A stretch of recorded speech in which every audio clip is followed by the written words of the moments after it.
Hello everyone, welcome to my channel Mania Study Classes. हम कर रहे थे AKTU मैथ्स 1 के इंपॉर्टेंट टॉपिक्स। लास्ट में हमने होमोजीनियस सिस्टम कंप्लीट किया था। अब हम कर रहे हैं characteristic equation. a minus lambda I का डिटर्मिनेंट इज इक्वल टू 0। ये हमारी इक्वेशन होती है।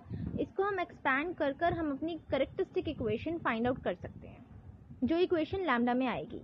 अब इसके बाद 2x2 मैट्रिक्स के लिए हम इस तरीके से इक्वेशन याद रख सकते हैं, lambda square minus S lambda plus determinant of A is equal to 0। ये इसको सॉल्व करेंगे तो यहाँ पर हमारी कैरेक्टरिस्टिक इक्वेशन फॉर्म हो जाएगी, जहाँ पर एस जो है वो ट्रेस है मैट्रिक्स का। ट्रेस क्या होता है? सम ऑफ डायगोनल एलिमेंट्स। इसी तरीके से 3x3 मैट्रिक्स के लिए भी ये इक्वेशन याद रख सकते हैं, lambda cube minus S1 lambda square plus S2 lambda minus determinant of A equal to 0, जहाँ पर S1 ट्रेस ऑफ मैट्रिक्स है और S2 माइनर्स का सम है। इसको सॉल्व करके हमारी कैरेक्टरिस्टिक इक्वेशन आएगी जो लैम्डा में होगी। Thanks for watching.